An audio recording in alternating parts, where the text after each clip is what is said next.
Hello everyone, welcome to civil engineering skills. इस video में आज हम देखेंगे सर्कल एंड आर्क टूल का यूज किस तरह से करते हैं।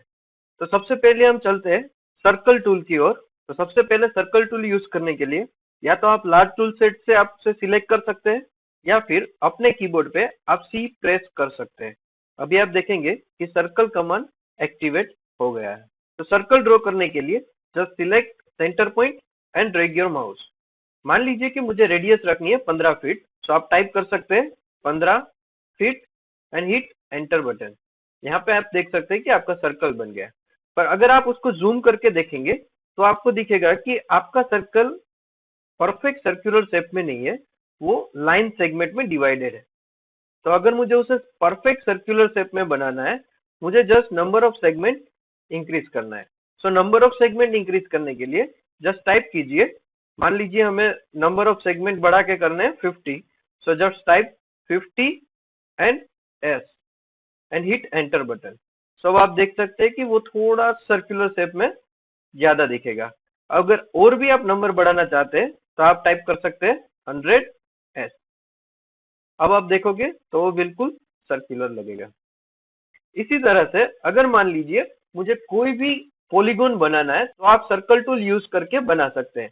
जैसे कि इसी सर्कल में से अगर मुझे हेक्सागोन बनाना है तो जस्ट टाइप कीजिए 6s और यहाँ पे आपका हेक्सागोन बन जाएगा। सेम वे अगर मुझे ट्राइंगल बनाना है तो आप टाइप कीजिए 3s। सो सर्कल टूल का इस्तेमाल करके आप 3 से लेके 999 साइड्स का कोई भी पॉलीगॉन बना सकते हैं। ठीक है, तो ये हो गया सर्कल टूल के बारे में। अब हम चलते हैं हमारे नेक्स्ट टूल की ओर, जो कि उसके बाजू में पॉलीगॉन। सो पॉलीगॉन टूल भी इसी तरह से यूज होगा। बाय डिफॉल्ट वो हेक्सागोन बनेगा। मान लीजिए कि आपको जो हेक्सागोन बनाना है उसका सेंटर से एपेक्स तक का डिस्टेंस 10 फीट का रखना है, तो just type 10 feet and hit enter button. So ये बन गया आपका हेक्सागोन। अभी उसी हेक्सागोन को अगर आप ट्राइंगल में ट्रांसफर करना चाहते हैं तो टाइप कीजिए 3s। यहाँ पे हो गया आपका ट्राइंगल। सिमिलरली आप 10 साइड वाला कोई भी पॉलीगॉन बनाना चाहते हैं तो 10s यहाँ पे बन गया। अब अगर इसी को आप सर्कल में कन्वर्ट करना चाहते हैं तो टाइप कीजिए लेट्स कंसीडर 120s। सो ये हो गया आपका सर्कल। ठीक है, तो ये हो गया हमारा हेक्सागोन टूल के बारे में। अभी इसी टूल में, जैसे कि मैंने अपने पहले वीडियोस में बताया हुआ है, अगर आपको कोई भी ज्योमेट्री रेफरेंस एक्सिस के माध्यम से ड्रॉ करना है तो आप शॉर्टकट की का इस्तेमाल कर सकते हैं। जैसे कि अगर मुझे कोई भी सर्कल रेड एक्सिस के रेफरेंस से ड्रॉ करना है तो जस्ट प्रेस राइट की।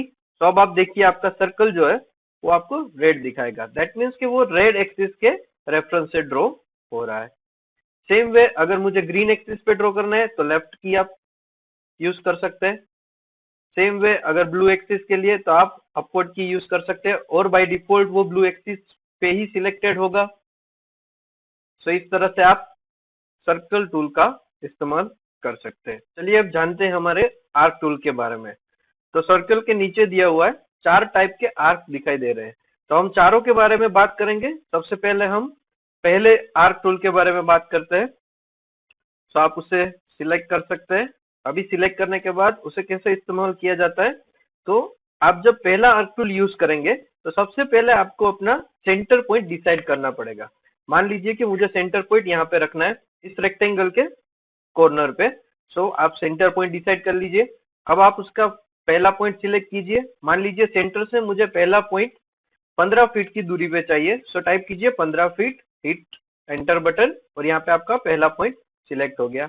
अब आप इस आर्क को किसी भी डायरेक्शन में कोई भी एंगल पे रख सकते हैं। मान लीजिए कि ये जो आर्क है मुझे 120 एंगल पे चाहिए, तो आप जस्ट टाइप कीजिए 120 and hit enter button. So ये आर्क बन गई आपकी 120 पे। सो इस तरह से आप यूज कर सकते हैं आपकी आर्क टूल का। अब हम देखेंगे दूसरे ऑप्शन के बारे में। सो दूसरा ऑप्शन है 2 पॉइंट आर्क।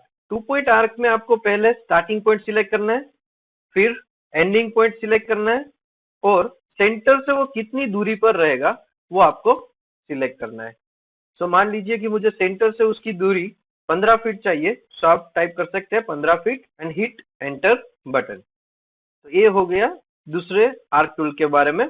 अब हम देखेंगे 3 पॉइंट आर्क कैसे बनाते हैं। 3 पॉइंट आर्क बनाने के लिए आपको पहला पॉइंट सिलेक्ट करना है, दूसरा पॉइंट सिलेक्ट करना है और अभी आप अपने माउस को ड्रैग करते जाएंगे। सो आपकी जो आर्क है वो पहले 2 पॉइंट से निकल के आपको लास्ट पॉइंट कहाँ पे एंड करना है और कैसा शेप देना है वो आपको बताना है। मान लीजिए कि मुझे जो शेप देना है वो 180 डिग्री पे देना है, सो आप टाइप कर सकते हैं 180 डिग्री। तो यहाँ पे बन गई आपकी आर्क। सो 180 डिग्री जो एंगल बनेगा वो फर्स्ट एंड लास्ट पॉइंट के ऊपर बनेगा, ठीक है। सो इस तरह से आप तीनों आर्क का इस्तेमाल कर सकते हैं, जैसी आपकी रिक्वायरमेंट है उस तरह से आप उस आर्क टूल का इस्तेमाल कर सकते हैं। अब मान लीजिए कि ये जो आर्क है वो एज अ लाइन ही बनी है। अब मान लीजिए कि आपको जो बनाना है वो सॉलिड शेप में बनाना है, तो उसके लिए आपको फोर्थ ऑप्शन दिया गया है पाई। तो पाई का इस्तेमाल कैसे करना है, पहले आप अपना सेंटर पॉइंट डिसाइड कर लीजिए। मान लीजिए यहाँ पे मुझे सेंटर रखना है। अब आपके आर्क की रेडियस कितनी रखनी है वो डिसाइड कर लीजिए। मान लीजिए मुझे 25 फीट रखना है, सो 25 feet and hit enter button. तो यहाँ पे आपकी रेडियस सिलेक्ट हो गई। अब आपको कितने एंगल पे वो आर्क को लेके जाना है, तो मान लीजिए मुझे अभी 90 डिग्री पे लेके जाना है। सो 90 डिग्री पे आप मैन्युअली भी रख सकते हैं और टाइप भी कर सकते हैं। तो ये हो गया आपका सॉलिड पाई। अभी यहाँ पे आप देख सकते हो कि अभी भी इसकी साइड भी जो है वो परफेक्ट सर्कुलर शेप में नहीं है। तो उसे परफेक्ट सर्कुलर में बनाने के लिए आप जस्ट नंबर ऑफ साइड को बढ़ा दीजिए। तो अभी आप देख सकते हैं कि वो परफेक्ट सर्कुलर शेप में बन गई, ठीक है। इस तरीके से आप कोई भी सर्कुलर शेप बनाना चाहे तो आप बना सकते हैं सर्कल एंड आर्क की मदद से। अगर आपको दी गई जानकारी अच्छी लगी है तो please subscribe my YouTube channel civil engineering skills. Stay tune for more videos.